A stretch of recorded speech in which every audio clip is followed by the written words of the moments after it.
अक्टूबर 27-31 के दरमियान मुकेश अंबानी को 3 ईमेल्स भेजे जाते हैं और उनको जान से मारने की धमकी दी जाती है।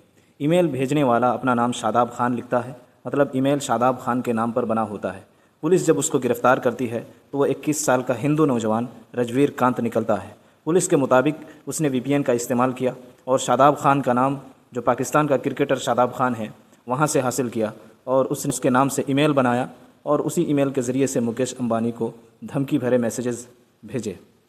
विकास कुमार ने राशिद खान बनकर एक हिंदू लड़की के कत्ल पर भड़काने वाली बातें शेयर की।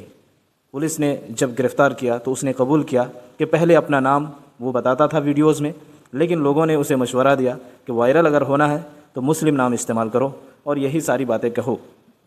जावेद हुसैन के नाम से हिंदू धर्म के ख़िलाफ़ बहुत ही घटिया तरीके से बात करता रहा। पुलिस ने गिरफ़्तार किया और तहकीकात से पता चला कि ये तो दिलीप बाघेल है, जो मुसलमानों का इमेज ख़राब करने के लिए जावेद हुसैन के नाम से हिंदू धर्म के ख़िलाफ़ बहुत ही घटिया तरीके से बातें कर रहा है।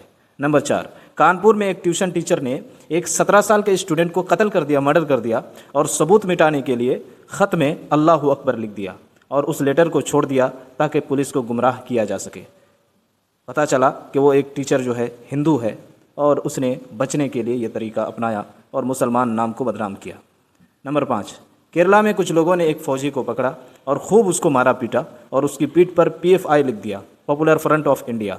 बाद में यह दावा झूठ निकला। उन्होंने अपने आप को बचाने के लिए यह तरीका अपनाया। नंबर 6, एक शख्स ने अल जज़ीरा का नाम इस्तेमाल करके खबर फैलाई कि गज़ा के अस्पताल पर जो हमला हुआ है वो हमास ने किया है। बाद में पता चला कि वो अल जज़ीरा चैनल नहीं है बल्कि एक BJP समर्थक भारतीय शख्स का अकाउंट है।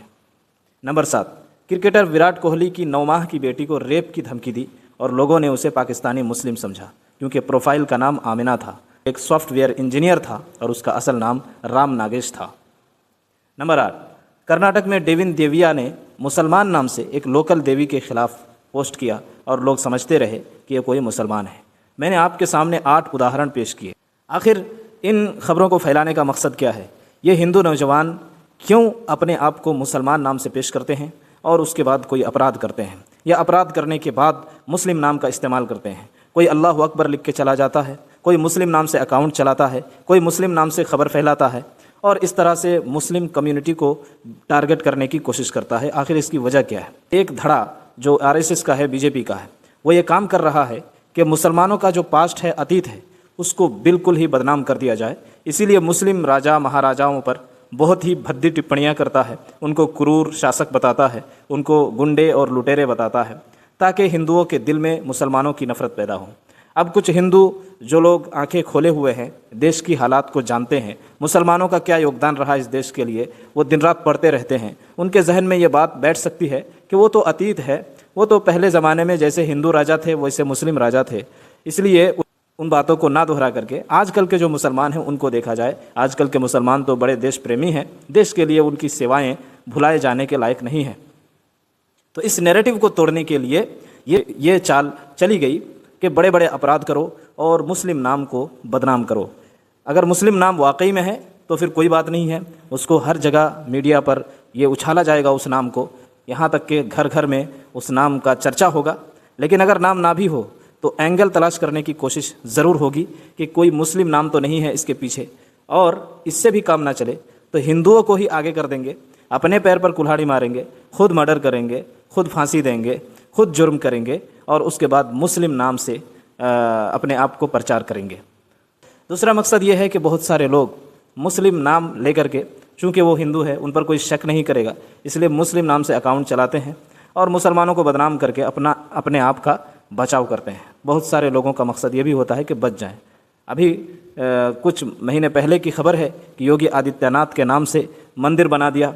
बाद में पता चला कि वो जगह, वो ज़मीन जो है किसी और से छीन करके कब्ज़ा कर लिया गया और उस जगह पर कब्ज़ा को बरकरार रखने के लिए उस पर एक मंदिर बना दिया राज्य के मुख्यमंत्री का, ताकि राज्य सरकार भी उसके ख़िलाफ़ एक्शन ना ले सके।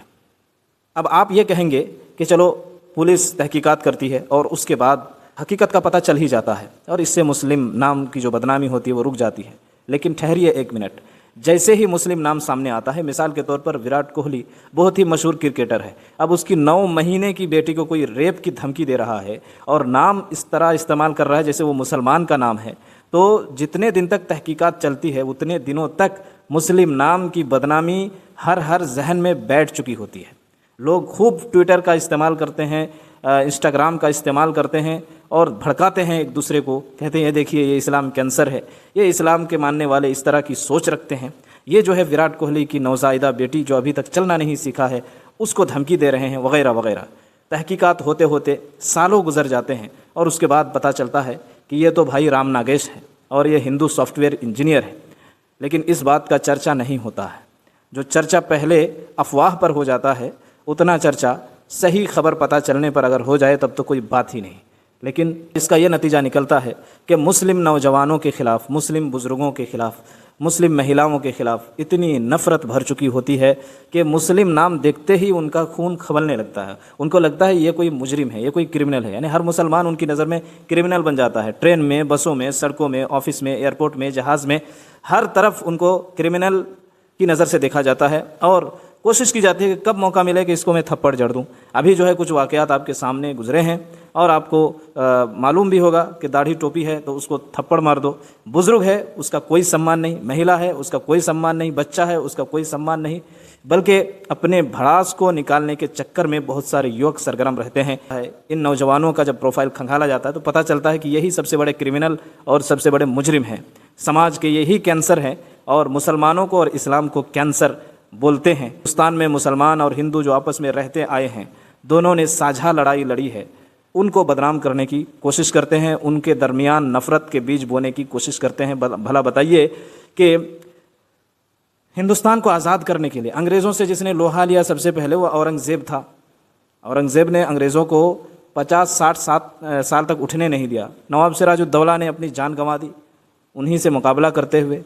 टीपू सुल्तान ने अपनी जान गंवा दी उन्हीं से मुकाबला करते हुए। बक्सर की लड़ाई किसने लड़ी? 1857 में किसी मुस्लिम राजा ही पर तो विश्वास हुआ, हिंदू मुसलमान दोनों का। बहादुर शाह जफ़र को अपना लीडर चुना और 1857 का इनकलाब बर्पा किया। उसके बाद आप देखिए वहाबी मूवमेंट है, इसी तरह देवबंदी जो उलमा है, तहरीक रेशमी रुमाल वगैरह के नाम से इन्होंने आंदोलन किया। इसी तरह आपको और भी नवाब, रजवाड़े वगैरह के नाम मिल जाएंगे जिन्होंने हिंदुस्तान को आज़ाद कराने के लिए अपनी जान की कुर्बानी पेश की। शुरुआत तो मुसलमानों ने ही किया। आज़ादी की लड़ाई में आपको सबसे पहला नाम जो है नवाब सिराजुद्दौला का मिलेगा। रानी लक्ष्मीबाई 1857 की बगावत में बहादुर शाह जफ़र के मातहत में लड़ी। तो अब ये सब चीज़ें जब हिंदुस्तान के मिजाज में दाखिल है और हिंदुस्तान का मुसलमान जो है हिंदुस्तान का अटूट हिस्सा है, तो इसी को संघ के लोग नहीं चाहते हैं कि इस तरह हो और मुसलमानों का इमेज ख़राब हो, हिंदू मुस्लिम के दरमियान दरार पैदा हो और फिर से इस देश को खंडित किया जाए।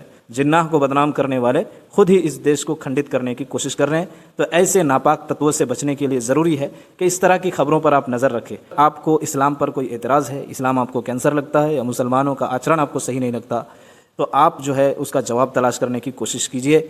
नैरेटिव अपनाने से नहीं होता, बल्कि नैरेटिव अपनाने के लिए आपके लिए ज़रूरी है कि आप पहले तहकीक कीजिए, आप पहले रिसर्च कीजिए। कोई भी सवाल है इस्लाम के बारे में तो कमेंट सेक्शन में आप पूछ सकते हैं, इंशाल्लाह हम उसका जवाब देने की कोशिश करेंगे। बहुत बहुत शुक्रिया। अस्सलाम वालेकुम।